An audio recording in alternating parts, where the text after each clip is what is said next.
But there's the holy, that means in every aspect of his life, he sought to do it. Then there's the word follow. Sometimes we know what's right, and we still choose not to. Sometimes we know, okay, this is something that I should, or this is something I shouldn't do, and yet we still give in.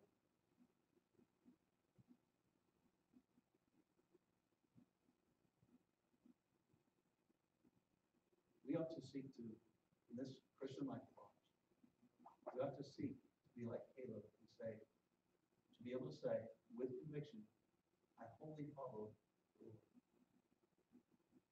When I failed him, I realized, as soon as I realized it, I made it right with him. And I made amends to try to make up for what I did in failure. I wholly follow the Lord. Now, may I say this? It doesn't come by accident. You don't just sort of accidentally wholly follow the Lord. You know what you have to do? You have to determine, Lord, whatever you say for me to do, I'm going to do it. Whatever attitude I should have as a Christian, I want to have. Whatever thoughts that I should think and whatever thoughts I should not think, God, I want you to show me, and I want to abide. We can't just go through life and just say, well, whatever happens. And it takes a determination, it takes a dedication, it takes a seriousness of thought. Now, I will say this. The more that you wholly follow, or the more obedient you are, the more it becomes part of that nature. It's that feeding the spiritual nature versus the sinful nature. The more that you feed that spiritual nature, the more that you do what's right, the more it will be almost second nature, if you want to say it that way. There will be, I was talking with Jacob and I were talking about playing music differently and muscle memory and things like that. Sandy, you can probably attest to this when you're playing the piano. There's sometimes you do a run that you don't even think about what you're playing. It's just muscle memory. You know where you're going. You know, sometimes as we start to do what's right, it's almost like, if I can say that term, a spiritual muscle memory of, I'm just going to do that. Why? Well, because I've been doing right all this time and purposely doing it. Now it just happens. I've told you several times about early on in my life when somebody made a harmful accusation against me, and I spent hours and overnight I couldn't sleep. I was mad. And I had said some things I shouldn't have said in response, and I was, in my mind, righteously in the right. And all it was I was in my pride saying, how dare he say that to me and hurt my pride, etc., etc. It was all about me. And the Lord struck me that night with the thought, the reality of it has nothing to do with me. It has everything to do with them. And what I need to do is not be plotting and trying to figure out how I'm going to get them, but to pray for them because they're harming themselves. They've harmed you. They have no clue all the harm that they're bringing into your life by what they've done to try to hurt me or anybody else around me. Now, I say that to say this. That happened 20 years ago at least. And I'll be honest, the first few years after that, when something would happen, I had to consciously say, no, I'm not going to get mad at what they say because they don't understand what they're doing.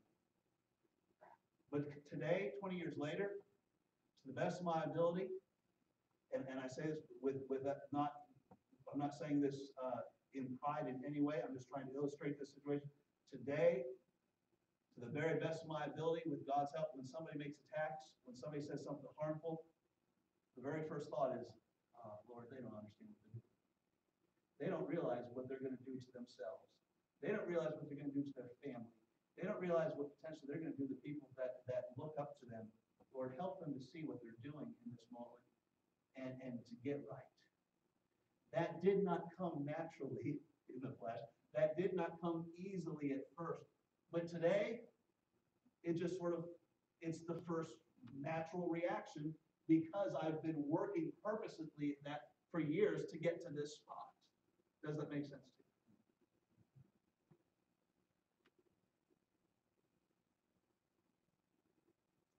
We're going to wholly follow the Lord. At first, we have to just determine God, this is how I want to live. I want to please you in everything. Lord, I need you to guide my thoughts. I need you to help me control my actions and reactions. Reactions are usually the harder. The actions and reactions. God, I want you to control my mouth. I want you to control where I go. I want you to control what I think. God, I want to wholly follow you in this process. So God, help me every day, every moment. I know, I can already name battles that I know I'm going to face today. And yet, Lord, doesn't matter what kind of peer pressure I might face. It doesn't matter what kind of opposition I might face. It doesn't matter what kind of circumstances I face. Lord, I want to go into the day with a thought and an attitude to wholly follow you.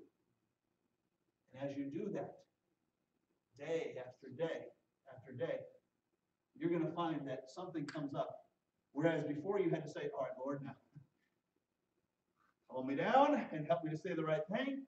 You're going to find yourself just doing the right thing in the first place. And your prayer will then be, thank you, Lord, for helping me, for changing who I am.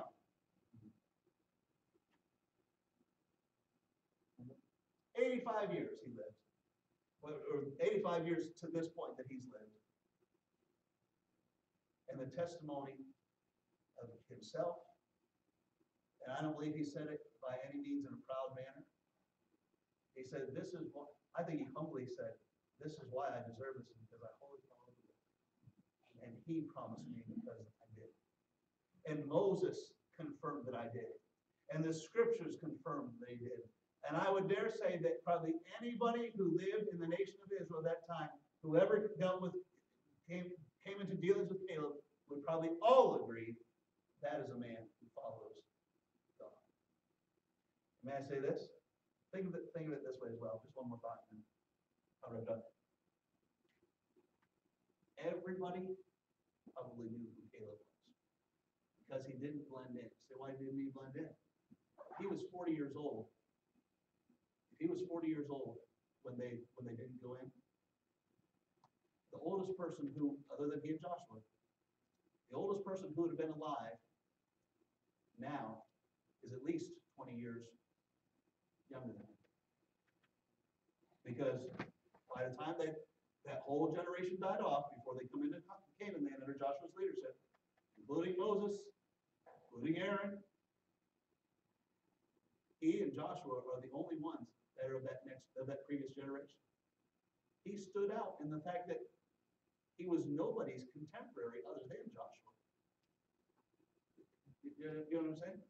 It's like being in a room of 20-year-olds and then one 40-year-old. Guess who sticks out like a sore thumb?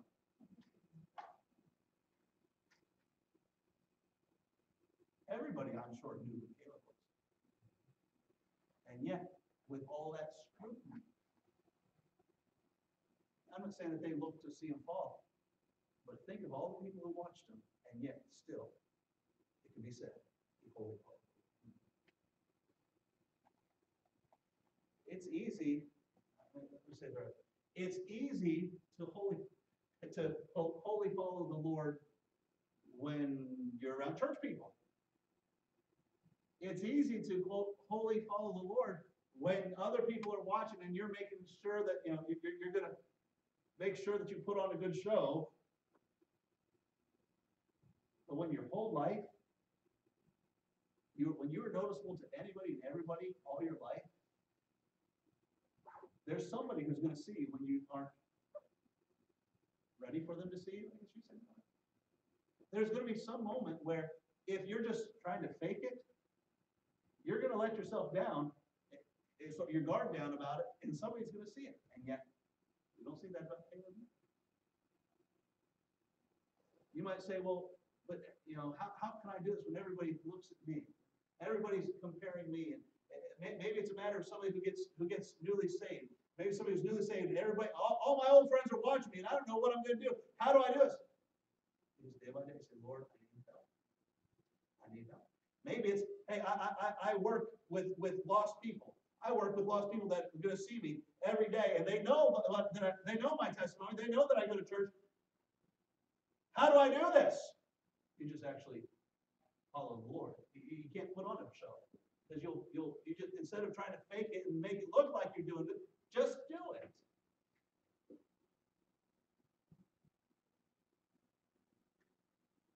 of the scrutiny. It's holy. The Lord. I would love at the end of my life for somebody to be able to say, be holy, follow me. I don't know that everybody I've ever known will be able to say that. There's people that do it younger that would say, oh, he didn't know. I'd like to think that what I've done since maybe has changed some thinking. My ultimate goal is that the Lord says, well done, thou good and faithful servant. But all of us can commit and say, Lord, to the very best of my ability. If nothing else, from here on out, I want to follow you. No matter what the opposition, no matter what the circumstances, no matter the peer pressure, no matter the scrutiny, no matter what I may face, God, I want to do it. How do we do it? We just determine, first of all, God, with your help, I'm going to do this. And don't miss that part, with your help. Because what changes the natural man? It's God, through his word and his spirit, working in coordination to change us, to transform us, to conform us to the image of Christ.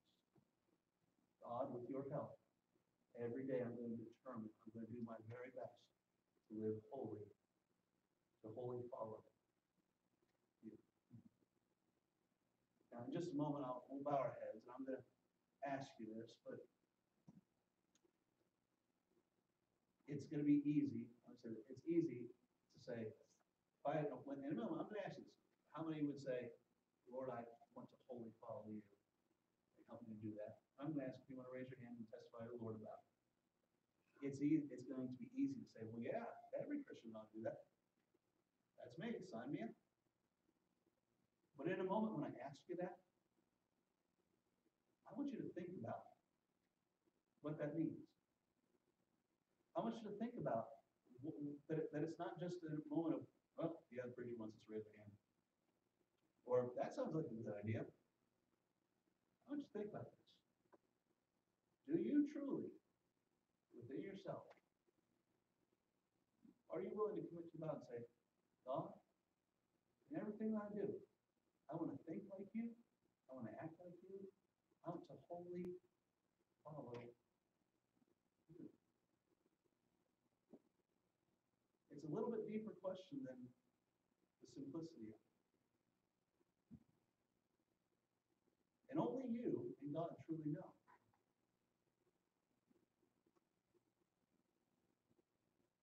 Caleb lived a lifetime.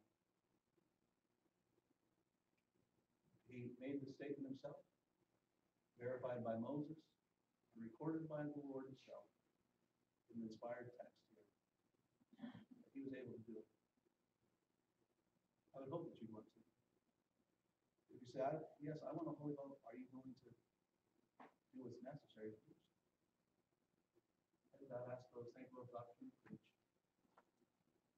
Lord, I've tried to just convey this message and the great thought of what it is in regards to Caleb being able to do so, but yet also reality that all of us could if we be willing to do so, but it's going to take some work.